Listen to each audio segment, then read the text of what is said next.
guéris un après l'autre. Puis là, naturellement, bien, ils voulaient savoir c'est quoi qui se passait. Donc, ça nous a rouvert une porte pour commencer à leur témoigner. Puis vous savez, les jeunes ne sont pas toujours rebelles à Dieu parce qu'ils n'en veulent pas. C'est simplement qu'ils ne le connaissent pas. Okay? C'était des jeunes d'environ 16-17 ans. C'était la première fois de leur vie qu'ils entendaient l'Évangile. C'était la première fois de leur vie qu'ils entendaient et qu'ils voyaient que Jésus pouvait guérir encore aujourd'hui. Okay? Donc, il n'est jamais trop tard. Ça devrait être ça que les jeunes apprennent à l'école, mais malheureusement, ce n'est pas ça pour l'instant. Donc, c'est nous, l'Église. C'est à nous, l'Église, c'est notre devoir de faire briller la vérité puis de leur apporter le message. Donc, ces jeunes-là, naturellement, dans un groupe, il y en a de tous les sortes. Il y en a qui ne s'intéressent pas, il y en a, les jeunes peuvent être guéris, puis 2 secondes après, ils continuent comme si rien n'était. Mais il y en a toujours qui sont intéressés puis qui ont des questions. Donc, on a eu des bonnes discussions avec ces jeunes-là, puis ce groupe-là qu'on a approché, 2 des personnes qui ont été guéries nous ont dit la semaine dernière, c'est drôle parce qu'il y a un gars qui nous a approchés dans le parc, puis il a commencé à nous parler de Jésus aussi, puis qui nous a fait un petit sketch pour nous expliquer c'était quoi la vie éternelle. OK, fait que là, ils ont dit, c'est vraiment bizarre que toi, tu reviens aujourd'hui puis tu nous parles de ça.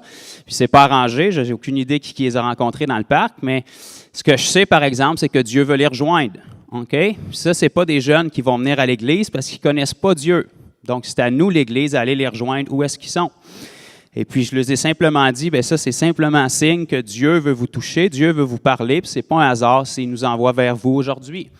Et puis, il y avait un jeune homme qui était plus sceptique, il se promenait avec son vélo, puis il faisait le tour. Puis, quand on leur a demandé s'il y avait des douleurs, lui, il a dit, bien, vous pouvez passer du temps avec les autres parce que moi, vous pouvez pas faire grand-chose. Moi, mes articulations sont finies, puis vous pouvez pas faire grand-chose pour moi. Mais après qu'il a vu les autres être guéris, ben là, ma sœur Annie, qui était là aussi avec nous, ben, elle a proposé si elle pouvait prier pour lui, puis il savait pas où commencer, il a mal dans les genoux, il a mal dans les chevilles, il a mal dans les coudes, il a mal partout, fait qu'elle a dit, bon, on va commencer une chose à la fois. Donc, elle a commencé à prier pour lui, puis à chaque partie du corps qu'elle priait, il n'y avait plus de douleur. Donc là, il a commencé à s'intéresser un petit peu plus, puis il est venu se parquer avec son vélo, puis il a attendu que je termine avec les autres, puis j'ai passé peut-être une demi-heure, 1 heure avec lui à répondre à ses questions. Il a commencé avec des questions naturelles que la société t'enseigne. Pourquoi, si Dieu existe, ça va si mal dans le monde, et des questions comme ça, de la logique humaine. Puis, ça a fini la conversation que ses amis voulaient qu'il aille rejoindre le groupe. Il n'était plus vraiment intéressé. Il préférait rester là pour poser ses questions puis avoir des réponses. OK? Puis, c'est un jeune homme de peut-être 16-17 ans comme les autres. Puis c'était la première fois qu'il entendait parler de Dieu. C'était la première fois qu'il entendait la perspective biblique de Jésus. OK? Quand tu as 16-17 ans puis tu cherches ton but dans la vie, puis tu vas passer ta vie à le chercher. Si tu n'entends pas parler de Jésus, bien, c'est une bonne nouvelle d'entendre que Jésus veut te sauver de tes problèmes. C'est une bonne nouvelle d'entendre que ta vie, ce n'est pas un hasard. Tu as été créé pour un but, puis Dieu te connaît, puis il veut se servir de toi. Donc, ça a été vraiment une belle rencontre avec ce groupe-là. Et puis, juste, je ne peux pas partager là, tout ce qu'on a vécu, mais vite, après, on est allé marcher sur la principale, puis il y avait un duo de musique punk qui faisait une démonstration sur la principale. Il avait monté des speakers sur une voiture, puis bon, c'était très fort comme musique, mais c'est un duo qui était en semi-finale du Festival de la chanson de Granby cette semaine. Donc là, ils étaient dans leur entracte, puis ils buvaient de l'eau, puis ils s'essuyaient un peu parce qu'il faisait chaud, fait que ils nous ont donné des cartes de leur groupe. Puis en échange, je leur ai dit, ben, est-ce que je peux vous demander si on peut vous aider? Avez-vous des douleurs physiques? Avez-vous mal au dos à force de jouer? Puis naturellement, il y en a un qui avait mal à la cheville parce qu'il s'est blessé en skateboard, puis l'autre, il avait mal au ventre. Donc les 2 ont été guéris successivement, puis là, ils ont commencé à se gratter la tête puis à nous demander quel genre de personne on était. Donc on a pu commencer à leur témoigner. Et puis ils nous ont dit, c'est vraiment drôle parce que la semaine dernière, il y a un gars qui est venu nous voir puis il nous a parlé de Jésus aussi. OK? Il y avait une approche plutôt, disons, différente, mais quand même, ils ont pu entendre le message. Donc, on a commencé à jaser avec eux autres. Puis, vraiment, c'était la première fois de leur vie, eux aussi. Ils étaient rendus dans la quarantaine, puis c'était la première fois de leur vie qu'ils entendaient le message de l'Évangile. C'est la première fois de leur vie qu'ils entendaient que Jésus pouvait guérir encore aujourd'hui, puis que Jésus les aimait, même s'ils n'aiment pas leurs péchés, il les aimait assez pour les sauver. Puis le gars, il se regardait les 2, puis il dit, c'est la première fois qu'on entend ça. Puis le gars, il m'a même dit, il dit, va falloir que tu arrêtes, tu vas commencer à me faire pleurer. Il dit, je ne sais pas qu'est-ce qui arrive quand tu parles. Mais voyez-vous, ils ont entendu le message. Amen. Et puis ça, il y a des gens qui avaient semé avant nous. Nous, on est allés et on a arrosé, tout simplement. Quelqu'un d'autre peut passer dans quelques semaines, dans quelques mois, peut-être même dans quelques années. Puis il va pouvoir récolter où est-ce que nous, on a arrosé puis d'autres ont semé. C'est comme ça que le royaume de Dieu fonctionne. Amen. Donc, je vais m'en tenir à ça pour aujourd'hui, pour ce qui est des témoignages. Puis, mais qu'on se revoit, je risque d'en avoir d'autres. Fait que, ah oui, puis en passant, aujourd'hui, on s'en va baptiser une nouvelle famille chez eux. Donc, le royaume de Dieu va grandir encore. C'est un couple qui était ici il y a quelques semaines. C'est un monsieur qui a été guéri en 2016, puis il donne sa vie à Jésus maintenant. Donc, la semence a été mise, elle a été arrosée, puis maintenant, elle apporte du fruit. Ils nous reçoivent chez eux cet après-midi, ils veulent être baptisés, puis il va y avoir d'autres personnes qui vont être chez eux pour recevoir de la guérison puis entendre le message aussi. Donc, peut-être qu'il va y avoir plus que 2 baptêmes, on ne le sait pas. Mais c'est comme ça que le royaume de Dieu doit grandir. Puis moi, j'adore ça, puis je trouve ça vraiment excitant de voir ce que Dieu fait. Okay? Nous, on est simplement ses mains, ses pieds, sa bouche, mais c'est sa puissance qui convainc les cœurs. Aussi extraordinaire que c'est pour moi de voir des guérisons, de voir des miracles, puis j'en vois beaucoup. La chose restera toujours qu'il n'y a pas de plus grand miracle que de voir quelqu'un sauvé. Il n'y a pas de plus grand miracle que de voir la nature de quelqu'un qui est transformée. Okay? La médecine puis l'intelligence humaine réussissent à répliquer certaines choses. Si vous êtes malade, ils vont vous soigner jusqu'à un certain point, mais il y a quelque chose que la médecine ne pourra jamais faire, c'est changer la nature même de quelqu'un. Quand on prend un pécheur qui est en rébellion contre Dieu, qui est dans les ténèbres, puis que l'Esprit Saint vient changer son cœur, le transformer complètement, ça, il n'y a pas aucune science qui peut faire ça. Changer quelqu'un à la racine, c'est le plus beau miracle. Une vie transformée, puis des fruits de l'Esprit qui sont produits après, il n'y a pas de plus beau miracle que ça pour moi. Amen. Donc, on va juste prier avant de commencer. Père, on veut vraiment te remettre ce temps. On te remercie pour le privilège qu'on a d'avoir un lieu pour se rassembler ici. On te remercie pour le privilège qu'on a d'avoir accès à ta parole, de ne pas être persécuté vraiment fortement en ce moment pour pouvoir lire ta parole, d'avoir un accès gratuit, libre et illimité. On te remercie de nous donner ton esprit aussi qui nous permet de la comprendre, Père. On veut se rassembler ici pour être fortifiés, pour s'exhorter mutuellement, pour comprendre ta parole et pour ressortir d'ici plus à ton image, Seigneur. Qu'on puisse se rassembler semaine après semaine, pas pour faire de la religion, mais pour te connaître, toi, plus intimement. Comme l'apôtre Paul nous dit, pour te connaître, toi, Christ, c'est la puissance qui a permis de te lever de la mort. On veut être édifié, on veut être fortifié par ton esprit, puis on veut ressortir d'ici avec un feu. On veut ressortir d'ici avec quelque chose de vivant en nous qu'on peut partager aux gens qu'on va rencontrer au courant de la semaine, Père.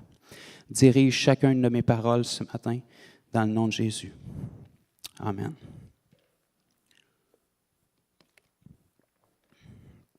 Donc, ceux qui ont des Bibles, c'est une bonne chose parce que je vais parler dans ce livre-là ce matin. Donc, j'aimerais qu'on rouvre dans 1 Corinthiens, chapitre 16 ensemble. Ce matin, on va parler de la volonté de Dieu pour nos vies, pour chaque enfant de Dieu. Et ceux qui aiment ça avoir un titre, j'ai appelé ça « Inébranlable ». Okay? Parce que la volonté de Dieu pour nous, pour son Église, c'est qu'elle soit inébranlable. Combien est-ce qu'il y en a ici qui savent qu'on sert un Dieu de relèvement, qui aime ça nous relever, nous encourager? Bon, il y a Chantal, merci Seigneur pour Chantal. Lisa aussi, bon, on a 2 personnes qui savent que Dieu aime relever. Okay? Mais ce que Dieu aime encore plus que de nous relever, c'est qu'on reste debout et qu'on n'ait pas à tomber. Okay? Quand un enfant commence à marcher puis il tombe, ça nous fait plaisir de le relever naturellement. Mais la raison pourquoi on le relève, c'est parce qu'on veut qu'à un moment donné, il sache marcher tout seul. Si ton enfant il a 40 ans puis il tombe encore, il faut que tu le relèves, il y a quelque chose que tu as manqué quelque part. Donc, la volonté de Dieu, c'est qu'un enfant de Dieu soit fort, soit inébranlable, soit affermi, soit mature. C'est d'ailleurs le but de nos rassemblements. La Bible nous dit dans Éphésiens 4 que Dieu a établi les ministères pour perfectionner les saints, pour qu'on arrive tous à la stature parfaite de Christ. Christ était mature, Christ était établi, Christ était fort. Okay? Jésus n'était pas constamment découragé. Pourtant, il y aurait eu beaucoup de raisons de l'être, mais parce qu'il avait une bonne perspective, il n'était pas découragé malgré les persécutions. Puis c'est la volonté de Dieu pour son Église, pour nous. Donc, dans 1 Corinthiens, chapitre 16 et le verset 13. l'apôtre Paul va dire aux Corinthiens, « Veillez, demeurez fermes dans la foi. Soyez des hommes, fortifiez-vous. » Donc, si vous êtes une femme, ça s'applique à vous aussi. C'est un peu comme quand on dit à quelqu'un, « Fais un homme de toi ou fais une femme de toi. » Sois fort, sois établi, sois mature. Okay? Veillez, demeurez fermes dans la foi. C'est une chose d'avoir la foi, c'est une chose de l'utiliser pour être sauvé, mais c'est une autre chose de demeurer ferme dans cette foi-là. On va aller dans 1 Pierre, chapitre 5, ensemble.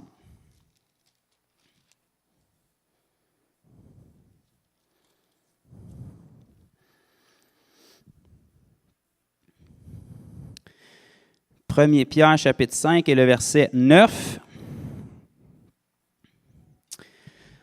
L'apôtre Pierre va dire à ses frères et sœurs, « Résistez-lui avec une foi ferme. » Okay? Ici, on est dans le contexte où Satan persécute l'Église.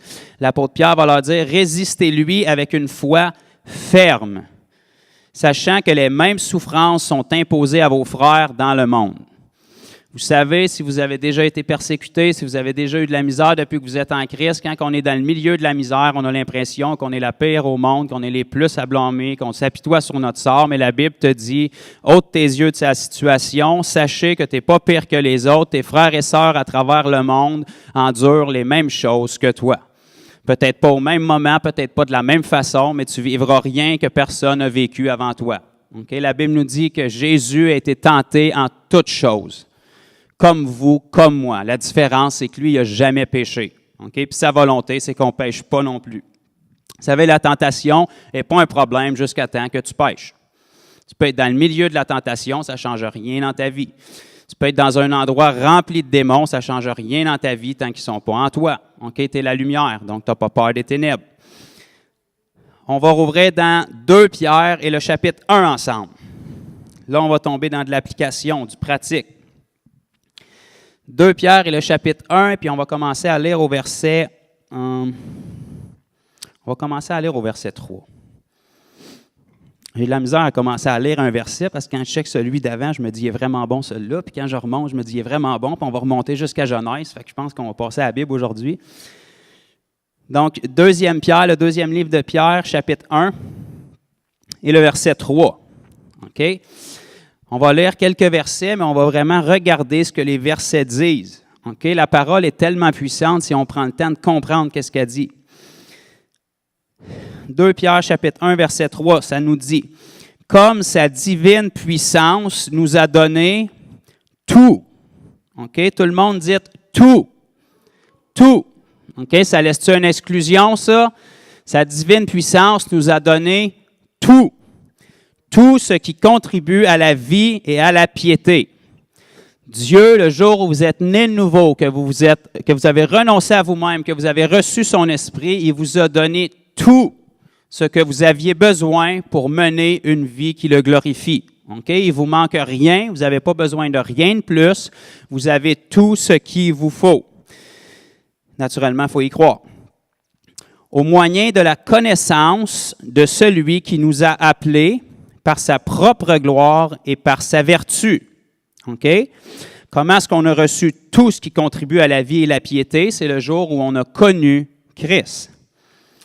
Lesquels nous assurent de sa part les plus grandes et plus précieuses promesses.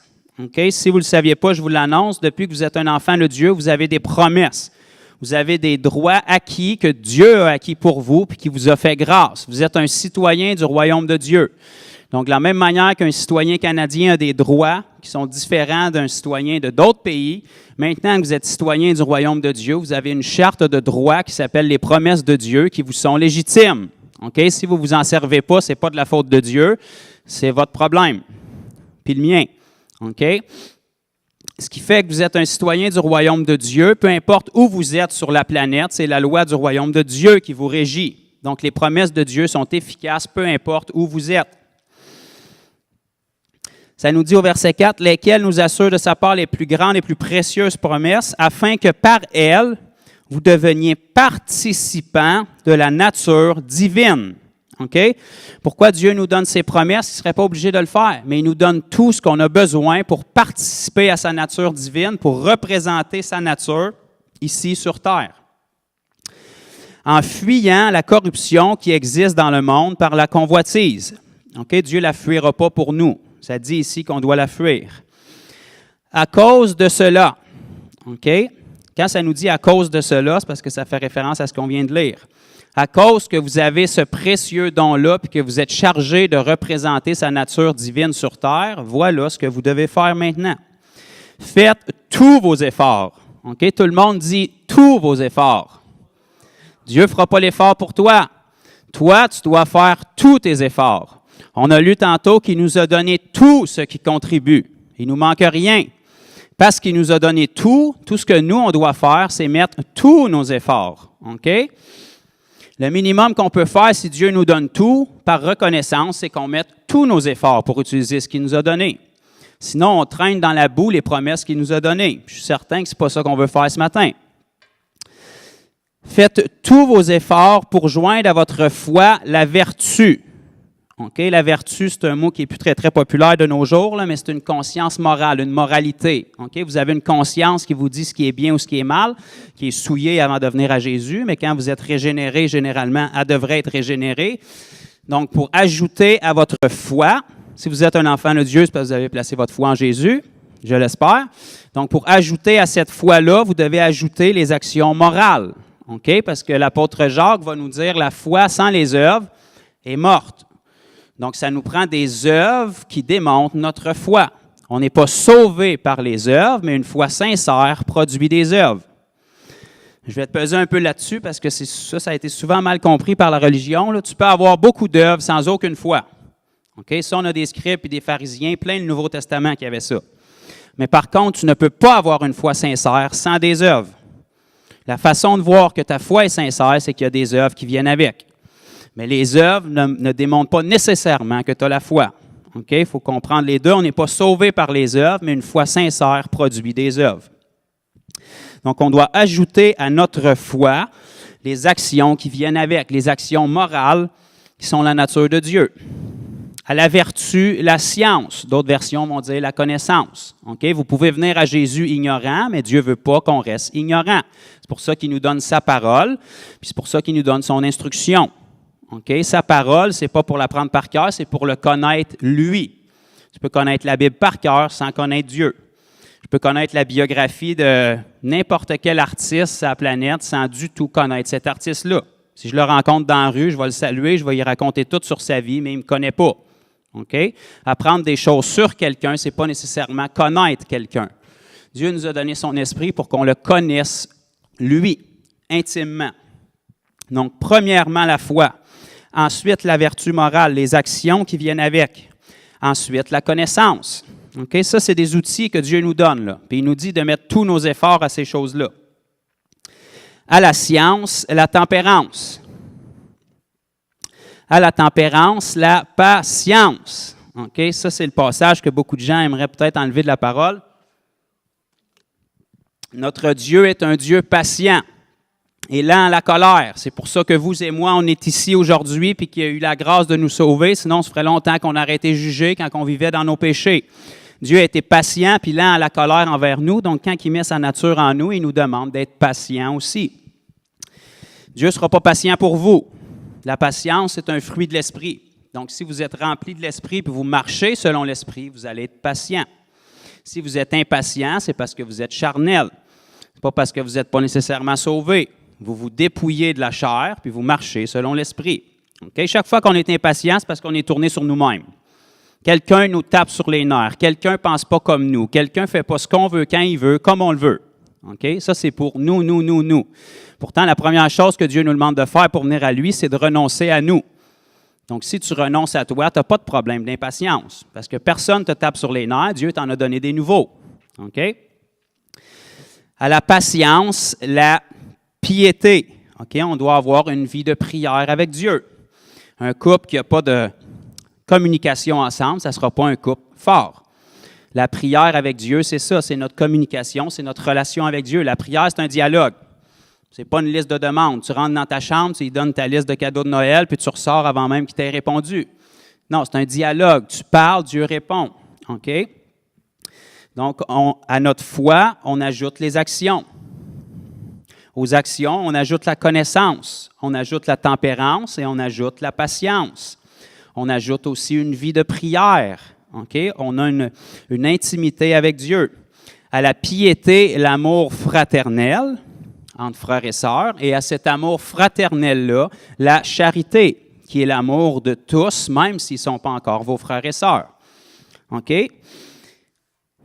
Verset 8. « Car si ces choses sont en vous, OK, et ils sont avec abondance, elles ne vous laisseront point oisifs ni stériles pour la connaissance de notre Seigneur Jésus-Christ. » OK? Est-ce que je dois le relire ou on réalise qu'est-ce que je viens de lire? Si la liste qu'on vient de lire se retrouve en nous, et elle se retrouve là avec abondance, nous ne resterons point oisifs, c'est des termes qu'on emploie plus ou moins aujourd'hui, là, oisif ou stérile, ça veut dire sans, OK, ou vide de la connaissance de notre Seigneur Jésus-Christ. Donc, si je comprends bien, si on a toutes ces choses-là en nous, nous allons connaître Christ. Si on n'a pas ces choses-là en nous, qu'est-ce qui va se passer? On ne connaîtra pas bien Christ. On va être des chrétiens de confession, on va avoir répété une prière un jour, on va dire qu'on a une relation et pas une religion, mais on n'aura aucun fruit dans notre vie. Notre vie ne sera pas transformée, on ne marchera pas à l'image de Christ. Donc, le message qu'on va envoyer aux gens qui nous entourent, ça va être un message qui est dilué. Les gens ont très peu à faire souvent avec ce qu'on leur dit. Ils veulent voir ce que ça fait dans ta vie. Okay? Que tu as donné ta vie à Jésus, ça ne change pas grand-chose dans leur vie, à moins qu'ils voient ta vie transformée. Il faut qu'il y ait quelque chose dans nos vies que les gens désirent. On est la solution à tous les problèmes du monde. Okay? C'est Christ en nous qui est l'espérance de la gloire.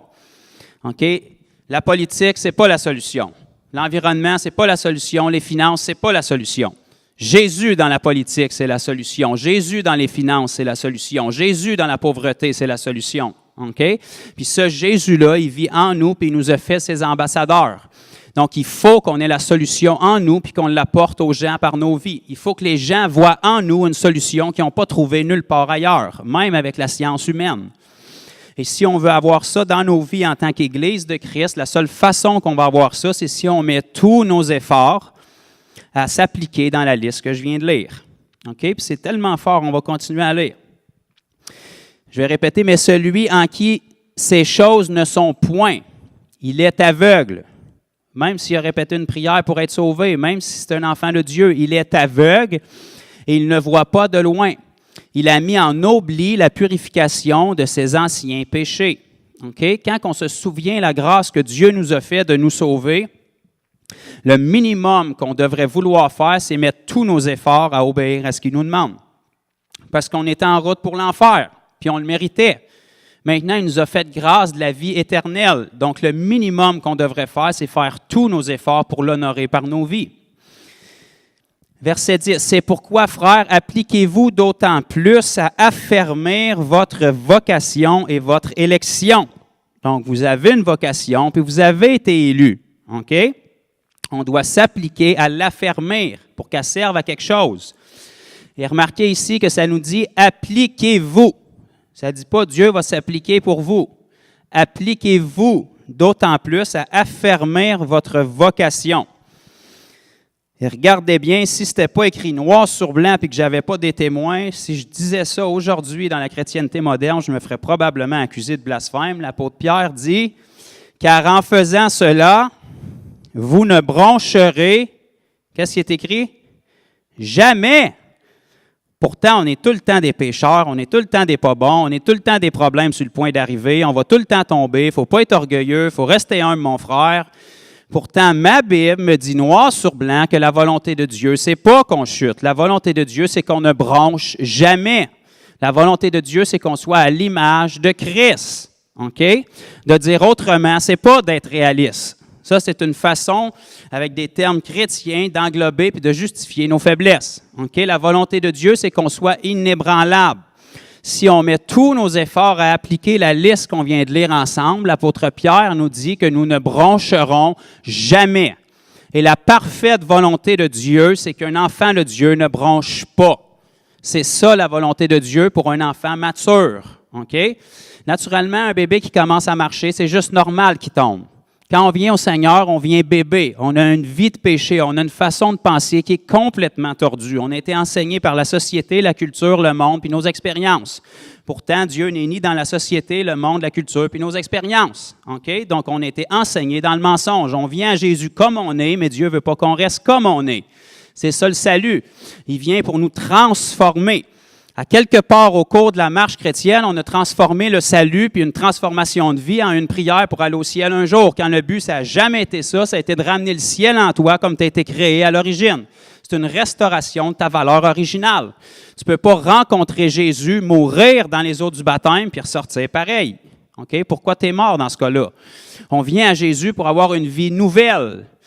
La Bible nous dit dans 2 Corinthiens 5, 17 que si quelqu'un est en Christ, c'est une nouvelle créature. Les choses anciennes sont passées, maintenant toutes choses sont devenues nouvelles. Si tout ce que tu as fait, c'est répéter une prière et recevoir une carte qui te dit que tu es chrétien, mais il n'y a rien de nouveau, tu es passé à côté de quelque chose. Parce que quand tu es mort dans les eaux du baptême et tu es sorti en nouveauté de vie, tu es supposé d'être nouveau. OK? Donc, c'est important que notre vie soit transformée, puis Dieu fait le miracle. La nouvelle naissance. Mais si on ne l'affermit pas, on n'aura jamais des œuvres extérieures pour démontrer ça. On n'aura jamais la puissance de Dieu qui agit dans notre vie, puis on n'aura jamais le caractère de Christ. OK? Combien est-ce qu'il y en a ici qui savent que les miracles étaient très présents dans la vie de Jésus? Bon, pour la majorité, gloire à Dieu. Mais il n'y avait pas que ça. La puissance de Dieu était avec Jésus, mais le caractère de Dieu était aussi en Jésus. OK? Dieu est amour, donc Jésus était amour. Mais la façon dont il manifestait l'amour de Dieu n'est pas toujours dans la façon dont nous, on le voit. OK? Aujourd'hui, si tu dénonces le péché, les gens vont dire que tu juges et que tu manques d'amour. OK? Pourtant, dire la vérité, c'est de l'amour, ça. Flatter quelqu'un qui est dans le péché puis qui s'en va vers la perdition, ça, c'est pas de l'amour. C'est comme si je vous voyais vous en aller à grande vitesse sur une autoroute avec un pont qui est coupé, puis je ne fais rien pour vous en empêcher sous prétexte que je ne veux pas vous juger. OK? Si vous vous en allez dans un dead end et que vous allez tomber, je vais faire tout ce qu'il faut pour vous en empêcher. Je ne peux pas vous forcer, mais je vais faire tout ce qu'il faut par amour. OK? Quand on voit quelqu'un qui est sur la route du péché, qui s'en va vers la destruction, ce n'est pas de le juger, de dire ce que Dieu pense de lui. C'est de l'avertir. C'est ça de l'amour. OK? Donc, la notion d'amour, selon Dieu, est très différente d'une notion humaine. Les gens aujourd'hui, ce n'est pas qu'ils se sentent jugés, c'est qu'ils sont bien dans leur péché et ils ne veulent pas changer. OK? Mais ça commence, le changement commence quand ils entendent la vérité. S'ils n'entendent pas le message de vérité, la conviction ne pourra jamais tomber sur eux autres. Oui, ils peuvent te rejeter. Oui, ils peuvent te blasphémer. Oui, ils peuvent t'accuser des jugés. Oui, ils peuvent t'accuser d'être légaliste et d'être vieille école. Mais la vérité ne change pas. OK? La nature de Dieu ne change pas. Jésus n'a jamais été accepté tout au long de son ministère. OK? Puis si on regarde comment est-ce que son ministère s'est terminé, on peut dire que peut-être qu'il est passé à côté de la plaque. Clairement, il n'était pas appelé à prêcher l'Évangile parce que regarde où ça l'a amené. Mais où est-ce que ça l'a amené? C'est généralement la preuve qu'il a bien prêché le message. Parce que quand la semence est tombée en terre puis que Jésus est ressuscité, là, elle a commencé à porter du fruit. Puis 2000 ans plus tard, elle en porte encore. Pourtant, en apparence, ça ne semblait pas en porter. Juste avant de rendre l'Esprit, Jésus a dit « Père, pardonne-leur, car ils ne savent pas ce qu'ils font. » Jésus avait tout fait ce qui devait être fait. Il n'a jamais fait de mal. Il a fait que du bien. Il a accompli la parole de Dieu, toutes les prophéties à la lettre. Mais ils l'ont rejeté parce qu'ils ne savaient pas ce qu'il faisait. Mais Jésus savait qu'un jour ou l'autre, il y en a certains qui allaient comprendre ce qu'il faisait et qui allaient se repentir. Même chose avec nos vies. Quand on se tient dans une génération perverse comme la nôtre et qu'on proclame l'Évangile, c'est certain que ça va déplaire.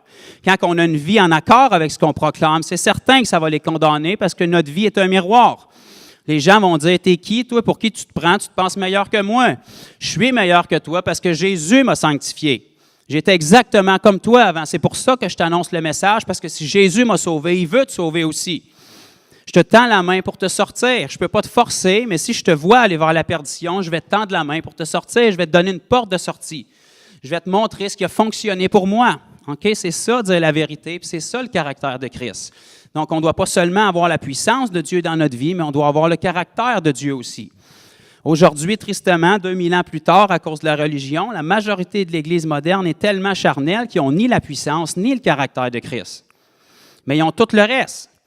Ils ont le collant sur leur auto, ils ont les versets sur leur frigidaire, ils ont le fond d'écran chrétien, il y a de la louange qui joue à journée longue dans la maison puis dans l'auto, mais ça ne change pas la vie de personne. OK? La transformation profonde de quelqu'un devrait se manifester par des fruits, devrait se manifester par des œuvres. Ce n'est pas un problème d'avoir un collant de poisson sur ton auto, ce n'est pas un problème d'avoir un fond d'écran chrétien sur ton ordinateur, mais tu dois avoir une vie qui est en accord avec. Amen? Parce que ce n'est pas le fond d'écran sur ton ordinateur qui va bouleverser la vie d'un inconverti généralement. S'il voit le fond d'écran sur ton ordinateur, mais qu'il voit la transformation dans ta vie, ça, quand ça vient ensemble, ça peut faire une transformation.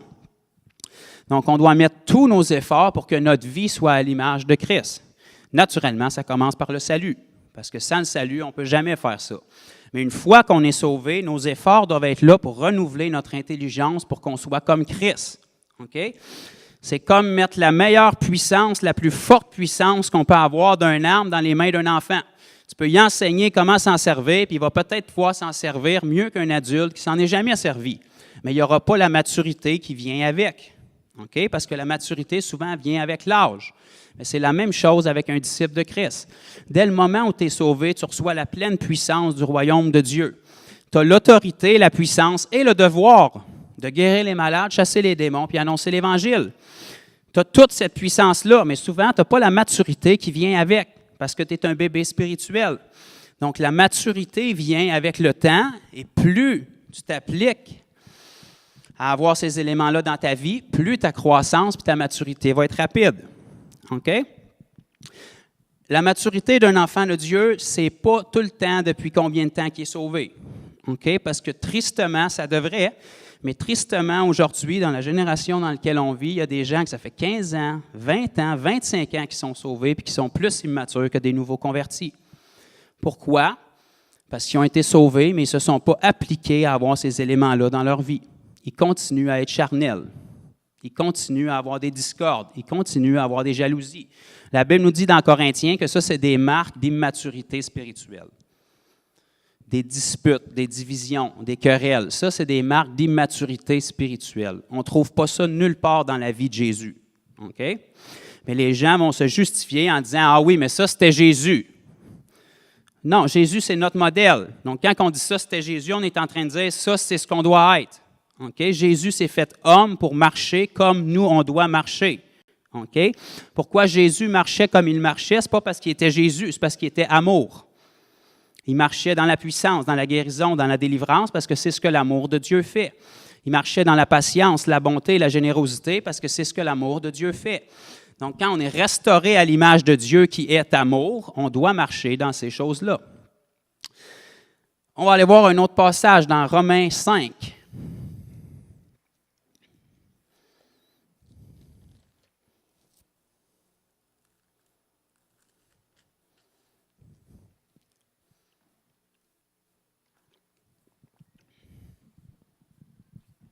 Je pense que je vais devoir commencer au verset 1 dans celui-là aussi, parce que c'est un verset qui est trop bon.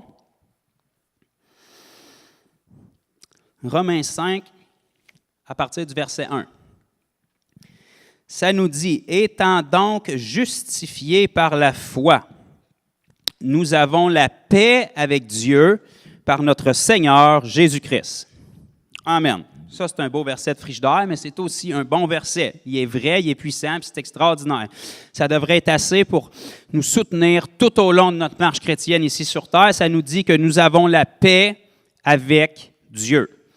Quand tu es en paix avec le Dieu qui a tout créé, tu as une bonne position. Okay? Tu as passé ta vie en rébellion contre lui avec son jugement sur toi, puis maintenant que tu es en Christ, tu es en paix avec lui. Quand Dieu est de ton bord, tu peux dire ouvertement que ton Père est plus fort que celle des autres. Okay? Vous savez, à l'école, on aimait ça dire « mon Père est plus fort que le tien », mais quand tu es en Christ, tu ne peux jamais te tromper comme ça. Ton Père est plus fort que celle de l'autre, okay? Parce que ton Père est le Dieu de l'univers, tu es en paix avec lui, okay? Par Jésus-Christ, à qui nous devons d'avoir eu par la foi accès à cette grâce. Ça nous parle du salut. OK? La parole se complète. Dans Éphésiens 2:8, on lit « C'est par la grâce que vous êtes sauvés et par le moyen de la foi ». Ici, ça nous dit à qui nous devons d'avoir par la foi accès à cette grâce. Donc, ça nous dit la même chose.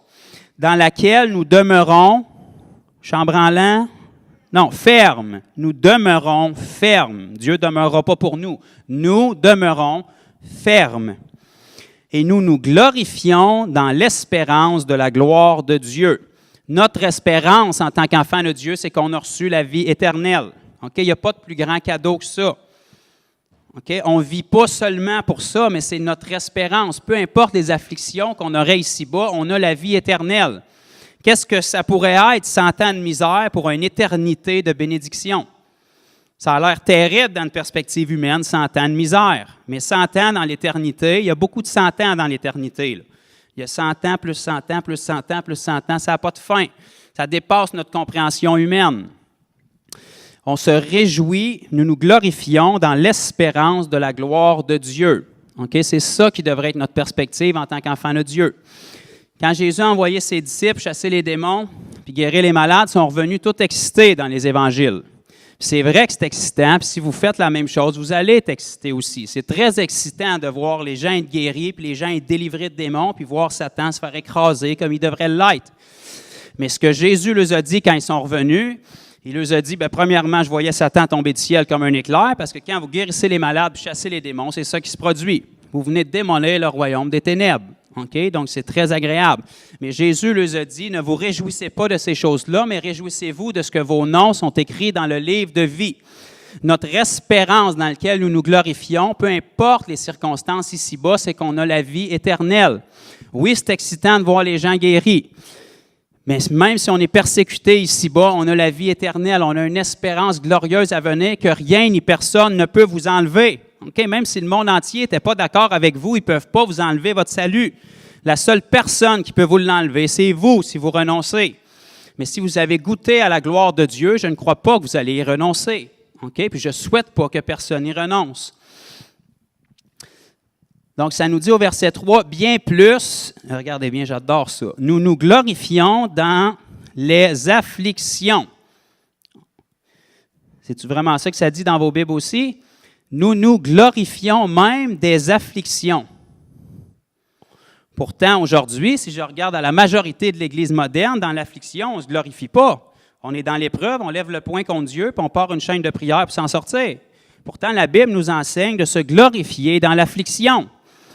Okay? Puis quand la Bible nous parle d'affliction et de souffrance, là, ce n'est pas la maladie. Là. Dieu veut que vous soyez en santé. Point final, il a payé le prix pour ça. La souffrance, c'est les persécutions. Okay? C'est toujours ça que vous allez retrouver dans la parole. La Bible nous dit de nous glorifier dans l'affliction. Pourquoi est-ce qu'aujourd'hui, dans l'affliction, les gens remettent Dieu en doute, puis ils deviennent en colère, puis frustrés contre lui, puis dans la parole, quand les apôtres étaient dans l'affliction, ils glorifiaient Dieu, puis ils étaient contents d'avoir été persécutés pour l'Évangile. OK? Pierre et Jean ont été battus pour l'Évangile, puis ils considéraient ça un honneur puis une grande joie d'avoir participé aux souffrances de Christ. C'était des hommes comme nous qui avaient le même Saint-Esprit que nous, puis le même appel que nous. Donc, il faut se mettre dans le mindset où on devrait avoir la même réaction qu'eux. Okay? Si on comprend l'Évangile puis que notre gloire est dans l'espérance à venir, bien, on ne sera pas écrasé par les persécutions. Okay? Les persécutions vont être généralement un signe qu'on est dans la bonne voie. Si on est persécuté parce qu'on fait des stupidités, ça, c'est autre chose. Okay? La majorité de l'Église, aujourd'hui, tristement, sont persécutés juste parce qu'ils prennent des mauvaises décisions charnelles. Ce n'est pas pour l'Évangile. Mais si on est persécuté parce qu'on fait ce que Jésus nous demande de faire, c'est une gloire. Okay? C'est signe qu'on est dans la bonne voie. Ça nous dit ici, nous nous glorifions même des afflictions, sachant que l'affliction produit quoi? La persévérance. Donc, si tu n'as pas d'affliction, tu peux-tu avoir de la persévérance? Non, ça prend l'affliction pour développer la persévérance. Donc, l'Église d'aujourd'hui n'est tellement pas persécutée, donc on ne peut pas passer à côté du fait qu'il n'y a pas de persévérance. Okay? Partout sur la planète où les chrétiens sont persécutés, je peux vous garantir que c'est des gens qui sont vendus, parce que quand il y a de l'affliction, ça produit de la persévérance. Et on continue. La persévérance, elle produit la victoire dans l'épreuve. Donc, si je comprends bien, si on n'a pas de persévérance, est-ce qu'on peut avoir des victoires? Non, parce que la persévérance produit la victoire. Donc, si tu veux être un chrétien victorieux, il faut que tu sois persévérant. Si tu veux être persévérant, il faut que tu aies des afflictions. C'est-tu ce qu'on lit dans la parole? C'est-tu trop simple? Ou comment tu peux être victorieux si tu ne remportes jamais de victoire? Le champion du monde en boxe, il est champion parce qu'il a gagné quelque part des combats. Tu ne peux pas être champion puis victorieux si tu ne remportes pas de combat. Victorieux, ce n'est vraiment pas un terme qu'on utilise généralement pour décrire la vie de la majorité des enfants de Dieu.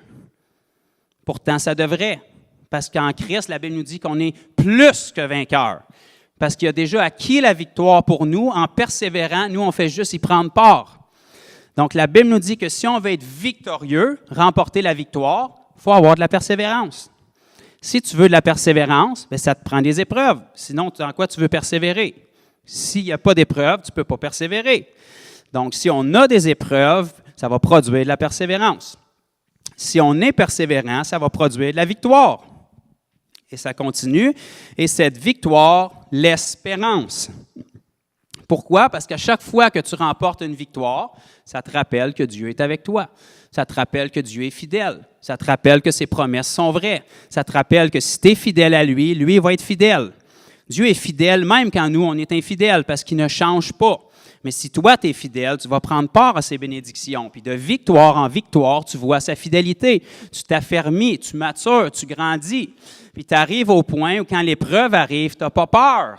Tu es excité parce que l'épreuve, tu ne la vois pas comme une épreuve, tu la vois comme une victoire de plus. À chaque fois que tu fais face à Satan, tu te rappelles que tu vas encore gagner, puis qu'il va encore être humilié, puis qu'il va encore être à sa place, un perdant. OK? À chaque fois qu'il y a une épreuve, tu es excité parce que tu sais que dans chaque épreuve, tu ressors plus fort. Donc, à chaque fois que Satan vient t'attaquer ou que la vie te lance une épreuve, tu ressors encore plus fort, puis Dieu est glorifié. Donc, Satan, il pense à 2 fois avant de te lancer une épreuve parce que les 10 dernières qu'il t'a lancées, tu es 10 fois plus fort que tu étais. OK? Ça, c'est la mentalité qu'on doit avoir. Aujourd'hui, l'Église voit l'épreuve arriver, puis là, il essaye la parole comme une baguette magique. Il trouve une écriture dans la parole, puis là, il la lance sur l'épreuve. Je suis plus que vainqueur. Puis là, l'épreuve ne se tasse pas. Fait que là, il dit, j'ai pas assez de foi, la parole ne doit pas être vraie, Dieu m'a abandonné, puis là, il tombe, puis il renonce. OK? Ce n'est pas l'attitude qu'on doit avoir dans l'épreuve. Si tu es persévérant, tu restes affermi jusqu'à ce que la victoire vienne. OK? Ceux qui connaissent un petit peu les films Rocky, là, les films de boxe, là, Rocky, il ne gagnait pas parce que souvent, c'était le meilleur pour frapper. C'est parce qu'il se relevait tout le temps. OK? La personne qui combattait contre lui était tellement tannée de le voir se relever qu'elle s'épuisait à le voir se relever. OK? Un enfant de Dieu doit être comme ça. Peu importe comment d'épreuves qui nous frappent, parce que notre espérance glorieuse de la vie éternelle, personne ne peut nous l'enlever. On est inébranlable. Satan doit se gratter la tête et s'arracher les cheveux qui y restent peut-être parce qu'il ne sait plus quoi nous envoyer comme épreuve. OK? Parce que dans chaque épreuve, on ressort plus fort. Puis dans chaque épreuve qu'il nous envoie, au lieu de nous détruire, il glorifie Dieu. À chaque épreuve que tu as, tu te mets à louer Dieu, tu te mets à manifester Christ, puis lui, il ne sait plus quoi faire. Parce que dans chaque attaque qu'il fait, il est en train de détruire son royaume puis de glorifier celle de Dieu. Ça devrait être ça, l'attitude qu'on a. OK? Si un enfant de Dieu est rempli de l'Esprit de Dieu, qui est l'Esprit de Jésus-Christ, qu'est-ce qui devrait sortir quand tu écrases un enfant de Dieu? Ça devrait être Jésus. Pourtant, souvent, la dernière chose qu'on voit sortir d'un enfant de Dieu quand il est sous la pression, c'est Jésus. Il va sortir beaucoup de choses qui ne devraient pas être là avant. De la haine, de l'incompréhension, de la frustration, des jalousies, des querelles. Pourtant, ces choses-là doivent être absentes de nos vies. La Bible nous dit de s'en dépouiller. OK? Si tu presses un orange puis il sort du jus de pomme, il y a quelque chose qui ne marche pas avec ton orange. OK? C'est inquiétant. Pourquoi est-ce qu'on n'est pas inquiet quand on voit des choses comme ça sortir d'un enfant de Dieu sous la pression? Quand tu sers un orange, peu importe quelle machine tu la sers, ce qui doit sortir, c'est du jus d'orange. C'est-tu trop basic pour vous? Si tu squeezes un enfant de Dieu qui est rempli de l'Esprit Saint, la première chose qui doit sortir, c'est la nature de Dieu. Qu'est-ce qui se passait quand Jésus était sous la pression? La puissance de Dieu se manifestait, la nature de Dieu se manifestait. Qu'est-ce qui s'est passé quand les gens sont venus annoncer à Jésus que Jean-Baptiste était décapité? Je suis certain que ça ne lui a pas fait plaisir de l'entendre. Il n'a pas levé le poing vers Dieu, il n'est pas tombé dans l'épreuve, il est rentré dans la première ville qu'il a trouvée, puis il a guéri tous les malades. Tiens, Satan, tu as voulu tuer mon frère Jean-Baptiste, regarde ce que tu vas endurer. Tout le monde va être guéri, ton royaume va être écrasé, puis à cause de ton action stupide, Jésus va être glorifié, puis la gloire de Dieu va éclater. Ça devrait être la même chose dans nos vies. À chaque fois que Satan t'attaque, il court le risque de te rendre plus aiguisé, plus fort, puis plus puissant. Il doit craindre d'attaquer un enfant de Dieu. Mais parce que Satan utilise tellement les mêmes tactiques depuis tellement de millénaires avec les enfants de Dieu, puis que ça marche tellement bien, mais il continue à les utiliser. Les enfants de Dieu devraient être à craindre pour le royaume des ténèbres, puis souvent, ils se font marcher sa tête au lieu de ça. Un enfant de Dieu ne comprend pas quand il est attaqué. Tu es en guerre. C'est normal que tu sois attaqué. Si tu te tiens pour Christ, c'est normal que tu sois attaqué. Si tu n'es pas attaqué, généralement, c'est parce que tu es endormi, puis religieux, puis tout ce que tu fais, c'est assister dimanche après dimanche, puis ta vie n'est jamais transformée. Un enfant de Dieu se lève puis décide de se consacrer à Dieu, puis là, l'épreuve vient contre lui. Puis là, il se dit, bien pourtant, j'ai essayé, Dieu, j'ai essayé de m'approcher de toi. Pourquoi ça m'arrive? Qu'est-ce qui se passe? Qu'est-ce que je fais de pas correct? C'est la preuve que tu fais correct. Si tu te lèves pour Dieu puis tu es consacré, Satan fait, wow, lui, il était endormi, il était gelé, puis il fait rien. Et là, il se lève, je pense qu'il commence à comprendre quelque chose. Il va falloir qu'on l'éteigne au plus vite parce que si lui, il saisit quelque chose, il va transmettre ça à quelqu'un d'autre, il va transmettre ça à quelqu'un d'autre, puis avant pas longtemps, toute l'Église va savoir qu'ils ont l'autorité sur nous, puis on va se faire détruire. OK? C'est ça qu'il veut éteindre. Il ne veut pas qu'un enfant de Dieu se lève. Les démons savent bien plus que les chrétiens qu'ils sont défaits et qu'ils sont perdants. OK? La dernière chose qu'ils veulent, c'est que nous, on le réalise. La dernière chose qu'ils veulent, c'est qu'on réalise l'infinie puissance que Dieu a mis en nous. La Bible nous dit que la plénitude de Dieu résidait corporellement en Christ. La Bible nous dit que maintenant, Christ est en nous. C'est pas une raison pour marcher la tête entre les deux jambes puis la queue basse. On est supposé de marcher de gloire en gloire. On est supposé de traverser l'épreuve avec une joie parce que notre perspective est claire. Nos yeux sont pas sur l'épreuve. Nos yeux sont sur la victoire qui nous est déjà acquise. Donc, à chaque épreuve, vous savez, moi, à chaque fois que je vais m'entraîner au gym, là, je suis pas surpris que ça soit difficile. C'est le but pourquoi j'y vais. Si c'est pas difficile, je suis aussi bien de ne pas y aller. Le lendemain que je me suis entraîné, je ne suis pas surpris d'avoir mal aux muscles que j'ai entraînés. C'est ça le but. La douleur n'est pas grand-chose quand tu vois ce que ça produit. OK? Pourquoi est-ce que j'y vais semaine après semaine? Ce n'est pas parce que je suis fou. C'est parce que j'ai saisi que même si ça ne me tente pas et que ma chair ne veut pas y aller, quand la douleur est là, c'est signe qu'il y a une transformation qui se fait. Donc, à chaque fois qu'on traverse une épreuve, on sait qu'on va ressortir plus fort. Vos muscles spirituels sont plus forts, OK? Parce que vous êtes victorieux dans l'épreuve, puis vous ressortez fortifiés, OK? Puis les gens vous voient sortir de chaque épreuve victorieux, OK? Vous savez, si une fois qu'on est né nouveau, on n'avait plus aucune épreuve, il n'y aurait aucune gloire qui revient à Dieu. Les gens diraient, bien, on sait bien, toi, tu es de bonne humeur, une fois que tu es sauvé, ta vie est rose et est parfaite. Tu n'as aucun mérite de rester accroché à Dieu. Mais non, ce qui glorifie Dieu encore plus, c'est qu'une fois que tu es né de nouveau, même dans l'épreuve, tu restes toujours accroché, puis tu sors victorieux. Quand les gens sortent écrasés, démolis, puis qui ont besoin d'aller chez le psychologue, toi, tu sors toujours fort, toujours victorieux, puis dans l'épreuve, comme dans les bons moments, tu es toujours égal, OK? Parce que Christ ne change pas. La parole de Dieu, là, que vous soyez heureux ou triste, ça va dire la même affaire. Que vous la lisiez aujourd'hui ou la semaine prochaine, elle va dire la même affaire. Puis dans 100 ans, elle va dire la même affaire. Parce que la parole de Dieu, c'est la parole de Dieu. Elle est établie, elle est éternelle, elle est vivante, puis elle va demeurer. OK? Nos frères et sœurs qui ont été sauvés il y a 150 ans, ils ont été sauvés, c'est la même parole. Ils ont vécu les mêmes épreuves, puis ils ont persévéré, ils ont resté accrochés, ils ont été victorieux. OK? Donc, peu importe les situations qui nous entourent, la parole de Dieu ne change pas. Les promesses de Dieu ne changent pas. Sa puissance pour nous ne change pas. Donc, si on est accroché dans la parole, on s'en fout des épreuves qui vont frapper. Notre perspective est claire. On sait que chaque épreuve, notre seul but, c'est d'être victorieux. Puis tant qu'on est en Christ, on ne peut pas sortir dans la défaite. OK?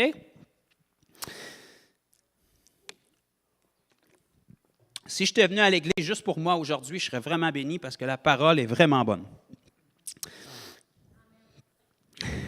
Verset 4, la persévérance, la victoire dans l'épreuve et cette victoire, l'espérance. Verset 5, or l'espérance ne trompe point, parce que l'amour de Dieu est répandu dans nos cœurs par le Saint-Esprit qui nous a été donné.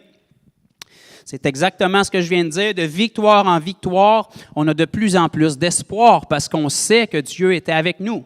On sait qu'il a été fidèle. À chaque fois dans l'épreuve où nous, on est fidèle à ce qu'il nous demande de faire et qu'on ne change pas notre perspective, on sort victorieux. Donc, l'amour de Dieu est répandu dans nos cœurs parce qu'on voit sa fidélité pour nous. Car lorsque nous étions encore sans force, Christ, au temps marqué, est mort pour des impies. Ça, c'est vous et moi avant qu'on connaisse Jésus. À peine mourrait-on pour un juste, quelqu'un peut-être mourrait-il pour un homme de bien. Mais Dieu prouve son amour envers nous, en ce que lorsque nous étions encore pécheurs, Christ est mort pour nous. Dieu n'a pas attendu qu'on fasse tout parfait, il nous a aimés d'avance, à crédit, il a payé notre dette à crédit. Même s'il y a des gens qui ne se repenteront jamais de leurs péchés, Jésus a souffert pour eux quand même, puis il a versé son sang pour eux quand même. Même s'il y a des gens qui ne se repenteront jamais à notre message, qui ne vont pas l'accepter, ça ne change pas notre responsabilité de leur annoncer le même message avec le même amour, tant qu'on a un souffle dans nos poumons. Ça ne change absolument rien. Les villes qui ont été les plus incrédules durant le ministère de Jésus, c'est les villes où Jésus a fait le plus de miracles. Jésus a dit « Malheur à toi, Capernaum, malheur à toi, Bethsaïda, car si les miracles qui se sont faits chez vous avaient été faits en Tyr et en Sidon, ça ferait longtemps qu'ils se seraient repentis avec le sac et la cendre. » Aujourd'hui, avec notre doctrine pauvre et charnelle, on dit « S'il y a de l'incrédulité, Dieu ne peut pas agir. » Les deux villes qui ont eu le plus de miracles, c'est là où il était le plus incrédule. Ça n'a jamais empêché la puissance de Dieu d'agir. Dieu leur a dit « Malheur à vous! » Ça n'a pas empêché ma puissance puis ma nature. Je vous ai guéri comme toutes les autres. Je vous ai même guéri plus que les autres, parce que la Bible nous dit, là où le péché abonde, la grâce surabonde. Puis ces villes-là, s'ils ne se sont pas repentis, c'est leur problème. Ils vont être jugés plus fortement que d'autres nations, quand le jugement va venir. Mais ça ne change pas la nature de Jésus pour ces nations-là, puis ça ne change pas notre nature pour les gens. Comment est-ce qu'il y en a qui savent que parmi les apôtres, il y en avait un qui s'appelait Thomas? Il est assez connu. On l'appelle Thomas l'incrédule, celui qui doute, qui représente bien la majorité des chrétiens aujourd'hui, tristement. Jésus lui a dit, « Tu crois parce que tu vois. » Jésus a apparu et il a dit, « Regarde mes mains, mes pieds percés, mets ton doigt dans mon côté. Tu as ce que tu veux. » Il a dit, « Tu crois parce que tu vois. Heureux ceux qui auront cru sans voir. » Au final, il a vu comme les autres, même s'il ne croyait pas. Le problème, c'est que les autres, durant tout le temps où lui, il doutait, il était torturé dans son âme, puis il ne faisait rien pour Dieu. Tandis que parce que les autres ont cru, il était rempli d'espoir, puis il pouvait produire quelque chose pour Dieu. Que tu crois ou que tu ne crois pas, ça ne change rien à la nature de Dieu. Au final, Thomas a vu comme les autres, mais il a perdu du temps, puis il était torturé dans le doute, puis il ne produisait rien. Plus longtemps qu'un enfant de Dieu est dans le doute, ça ne change pas que Jésus est puissant, qu'il va ressusciter quand même, puis que ses promesses, ils sont encore valables, que tu crois ou pas. Mais la seule personne qui est affectée dans l'incrédulité, c'est toi. C'est ta vie qui va être torturée. Dieu ne veut pas ça, c'est pour ça qu'il nous demande de croire seulement, croire simplement. Quand Jésus disait « crois seulement », là, c'est comme si vous aviez une table en avant de vous avec plein d'options. L'incrédulité, le doute, le questionnement. Puis là, il y aurait la foi. Puis il vous dit « crois seulement ». Laisse tomber les autres options, prends juste croire. C'est aussi simple que ça. La parole est simple, c'est tellement extraordinaire. Crois seulement, ce n'est pas compliqué, tu ne forces pas. Non, tu crois. C'est tellement plus facile de croire que de ne pas croire. Je peux vous dire, j'ai essayé l'incrédulité, puis c'est tellement nul. Il faut tellement que tu te creuses la tête, il faut tellement que tu essayes d'expliquer Dieu. Je vais te dire quelque chose tout de suite. Si tu pouvais expliquer Dieu, tu serais Dieu. Abandonne le projet parce que la charge est lourde, OK? Si tu arrives à faire fitter Dieu dans ton petit cerveau de 3,5 livres, là, tu es dû pour changer de Dieu. Okay? Parce que Dieu, s'il fit dans ton petit cerveau et que tu peux le comprendre, il y a quelque chose qui cloche. Okay? Dieu, il est surnaturel. Dieu, il est au-delà de ta dimension. Dieu, il est au-delà de ta compréhension. Okay? C'est pour ça que tu ne dois pas te servir de ça pour croire en lui. Tu dois avoir une foi simple, comme celle d'un enfant. Okay? Un enfant, tout ce que papa et maman disent, je parle d'un jeune enfant, là. Un enfant, tout ce que papa et maman disent, c'est oui et amen. Parce que pour un enfant, papa, c'est pratiquement Dieu. Maman, c'est pratiquement Dieu. Il ne peut pas comprendre que ses parents peuvent lui mentir. Il y a une confiance aveugle dans ses parents. Un enfant de Dieu, ça doit être la même chose avec Dieu. Dieu ne peut pas te mentir. Il ne pourra jamais te mentir. Il ne pourra jamais faillir. Tu prends ses paroles, même si tu ne les comprends pas. La majorité d'entre vous aujourd'hui, là, je suis certain que vous êtes venus à l'église en voiture, puis si je vous demandais de lever la main, ceux qui comprennent leur voiture parfaitement, il n'y aurait pas grand main qui se lève. Ça ne vous empêche pas de vous en servir pour autant. Vous n'avez pas besoin de comprendre tout son fonctionnement. Vous savez qu'elle vous mène du point A au point B. Vous n'avez pas besoin de comprendre Dieu pour le suivre.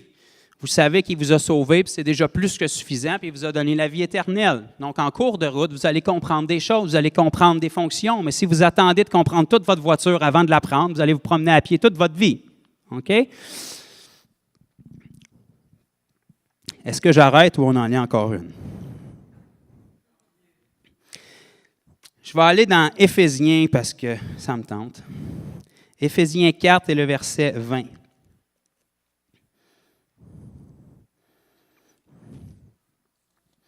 La dernière fois que je l'ai lu, c'était vraiment bon. Donc, si la parole ne change pas, ça devrait être encore pas trop pire.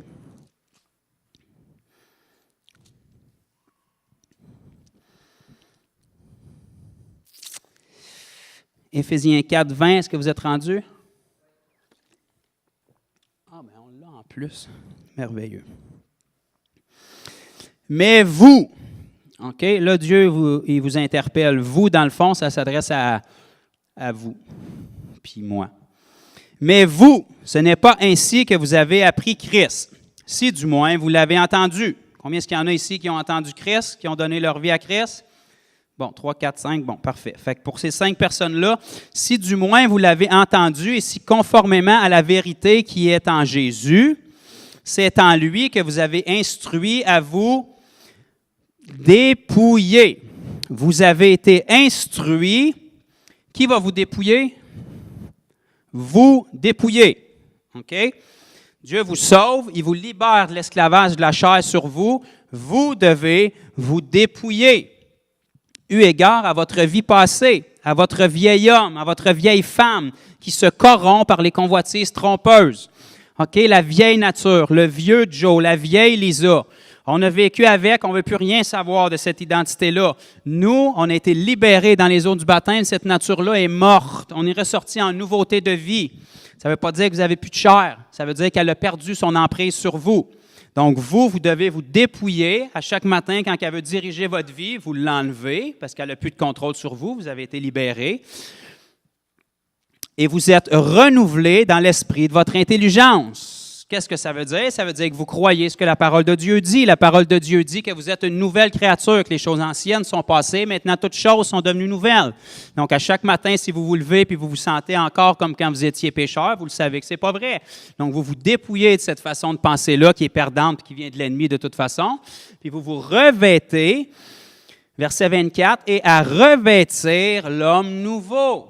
Donc, vous vous revêtez de la vérité, créé selon Dieu dans une justice et une sainteté que produit la vérité. OK? Donc, votre travail, c'est de vous dépouiller puis de vous revêtir. Ça ne veut pas dire que Dieu, il manquait quelque chose dans son sacrifice, là. Jésus a dit, tout est accompli. Quand tu meurs, tu meurs. C'est simplement que ta chair, qui, elle, ne pensera jamais comme Dieu, elle pense encore qu'elle dirige ta vie. Donc, si tu la laisses aller, tu vas marcher comme quand tu étais pécheur. La Bible te dit que tu te dépouilles de ça, puis tu renouvelles ton intelligence en revêtant l'homme nouveau. Ton homme nouveau, il est parfait, il est entier, tu as tout ce qu'il faut en Christ. On a lu tantôt en commençant que Dieu a pourvu à tout ce qu'on a besoin pour marcher dans la piété. Il ne manque rien. La réponse à toutes tes questions est en Christ, tu l'as en toi, il faut juste que tu persévères assez longtemps pour la trouver. C'est pourquoi renoncez aux mensonges et que chacun de vous parle selon la vérité à son prochain, car nous sommes membres les uns des autres. Si vous vous mettez en colère, ne péchez point, que le soleil ne se couche pas sur votre colère et ne donnez pas accès au diable. Pourquoi? Parce que si vous vous soumettez à ce que votre chair dit, vous allez vous remettre sous l'esclavage de votre chair, alors que vous en avez été libéré. OK? C'est pas parce que votre chair vous parle puis que Satan vous parle qui est en vous. C'est parce qu'il a perdu sa place en vous et qu'il aimerait bien la revoir. Donc, vous le laissez parler puis vous louez Dieu parce que vous êtes une nouvelle créature. Vous n'avez plus rien à faire avec lui. C'est un loser, c'est un perdant, il ne peut rien faire contre vous. OK? Vous allez de l'avant parce que vous êtes victorieux puis il ne peut pas vous empêcher. Le Christ que vous avez en vous, il n'y a pas un démon qui est assez fort pour l'enlever. Il n'y a pas un démon qui a accès. Vous êtes victorieux puis il ne peut pas vous empêcher. Amen. Donc, vous vous dépouillez du vieil homme duquel vous avez été libéré, puis vous revêtez l'homme nouveau. OK? C'est ce que la Bible appelle être circoncis de cœur. On est dépouillé de la chair. OK? La circoncision, là, sans rentrer dans les détails, vous savez ce que c'est généralement. Là, on enlevait la chair sur le sexe de l'enfant mâle.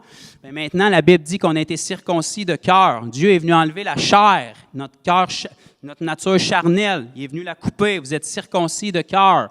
Vous n'avez plus rien à faire avec cette nature-là. Même si elle vous parle encore, c'est plus vous.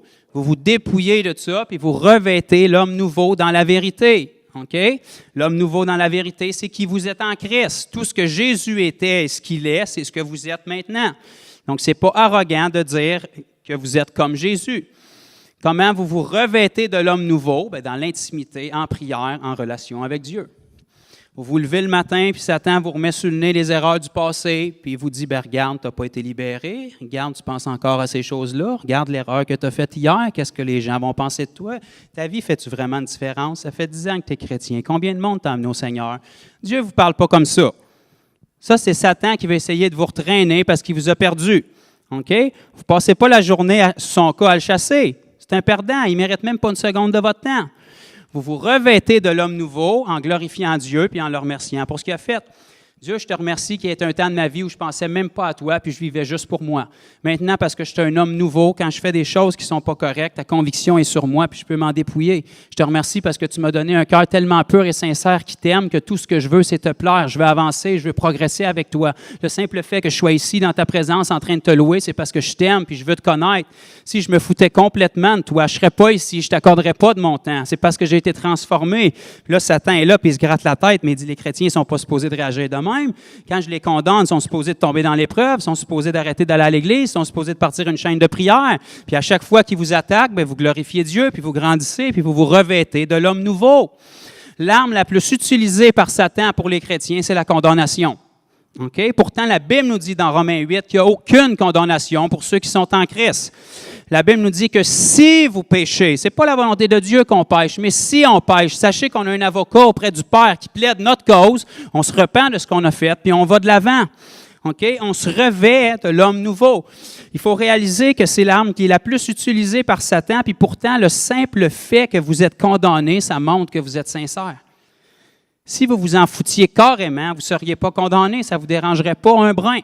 Le simple fait que vous regrettez ce que vous avez fait et que vous vous sentez condamné, ça prouve que votre cœur est sincère et que vous ne vouliez pas déplaire à Dieu. Donc, à chaque fois que Satan essaie d'amener une condamnation sur vous, vous ne perdez pas de temps avec lui, vous glorifiez Dieu, vous revêtez l'homme nouveau. Dieu, je te remercie parce que le simple fait que ces choses-là sont dans mon esprit puis ils me travaillent, ça veut dire que tu as changé mon cœur. Tu as de l'importance pour moi, je veux te plaire, je veux t'être agréable. Tu as changé ces désirs-là. Il y a eu un temps de ma vie où je me foutais complètement de te plaire. Je ne te connaissais pas, je n'étais même pas intéressé de te connaître, je me complaisais dans mon péché. Maintenant, quand je le fais, ça ne marche pas. C'est plus ma nature. J'ai été changé, j'ai été transformé. Là, vous vous revêtez de l'homme nouveau puis vous vous dépouillez du mensonge de Satan. Allez pas vous revêtir du vieil homme qui essaie de ramener sur vous. C'est plus votre manteau, c'est plus votre peau. Vous avez une nouvelle peau, vous êtes une nouvelle créature. Alors, mettez-vous pas sous l'esclavage de l'ennemi. Vous revêtez l'homme nouveau dans votre intimité en prière. Puis là, l'ennemi réalise qu'à chaque fois qu'il vous attaque, bien, il vous fortifie. Ça fait-tu du sens? C'est contraire à ce qu'on nous enseigne souvent, parce que quand Satan t'attaque, tu es supposé de passer la journée sur son cas à le chasser. Puis Satan te rit d'en face parce qu'il dit « Je suis déjà défaite, j'ai aucune puissance sur toi, puis pourtant tu m'en donnes. » OK? Fait qu'il y a eu toute ta journée, puis pendant toute ta journée, tu as passé du temps en délivrance au lieu de louer Dieu. Tu es appelé à connaître Christ. Tu n'es pas appelé à parler par un dialogue avec Satan toute la journée. Il ne mérite même pas ton attention. Toi, tu fais partie du royaume de Dieu, tu as de l'espérance. Lui, il est déchu, puis il n'y en a pas. Il ne mérite pas une seconde de ton attention. OK? Le simple fait qu'il t'en donne de l'attention, c'est parce que tu es dangereux et il veut t'empêcher d'avancer. OK? Toi, tu continues à avancer, tu continues à y présenter ta semelle de soulier parce que c'est la seule place où est-ce qu'il peut être, puis tu marches de gloire en gloire. À chaque fois que tu l'écrases, bien, tu montes d'un autre échelon. OK? Amen? Ça, c'est l'attitude qu'on doit avoir. La volonté de Dieu, c'est qu'on soit inébranlable. Il n'y a aucune épreuve du ministère terrestre de Jésus qui l'a ébranlé. Pourtant, c'en est un qui en a eu quelques-unes épreuves. OK? Pourtant, ce n'était pas pour ses bêtises qu'il y avait des épreuves. C'était toujours parce qu'il faisait bien. Tous ceux qui ont guéri, délivré, ressuscité, puis nourri, ont crié « Crucifie-le » à la fin de sa vie. Il n'avait rien fait de mal. Alors, il ne faut pas se surprendre que si on guérit les malades, on chasse les démons, on annonce l'Évangile, on aide les gens, on nourrit ceux qui ont faim, on aide les pauvres, on donne des vêtements à ceux qui ont besoin de vêtements, que les gens nous persécutent. OK? Jésus a dit, ils m'ont persécuté, ils vont vous persécuter aussi. Parce que si tu ne te repens pas au message de l'Évangile, ta seule autre option, c'est de le résister. La vérité, il n'y en a pas 10, il y en a une. C'est oui et amen ou c'est non, je ne veux rien savoir. OK? Donc, si tu es radical et tu tiens pour le message, tu vas faire une séparation tôt ou tard. On ne cherche pas la querelle, on cherche la paix. Mais la paix dans l'amour, ça crée des querelles. C'est comme ça parce qu'on est en guerre dans un royaume. On représente le royaume de Dieu dans le royaume des ténèbres. Donc, c'est normal qu'il y ait de l'opposition. OK? Donc, si on se lève le matin et on vit notre vie avec cette perspective-là, on ne sera pas toujours tombé quand on a une épreuve. Si tu te lèves le matin et tu t'en vas à la guerre, un soldat, il n'est pas surpris quand il est à la guerre que quelqu'un essaye de le tirer. Ça fait partie du contrat. Il n'est pas surpris que son ennemi ne soit pas d'accord avec lui, c'est son ennemi. Quand on vit notre vie, on ne doit pas être surpris que les gens ne soient pas d'accord avec nous. Des fois, on s'en va annoncer l'Évangile aux gens, puis s'ils ne l'acceptent pas, on est presque prêt à les maudire et les envoyer en enfer. C'est normal qu'ils ne pensent pas comme toi, sinon ils seraient déjà sauvés. C'est toi qui apportes la lumière. OK?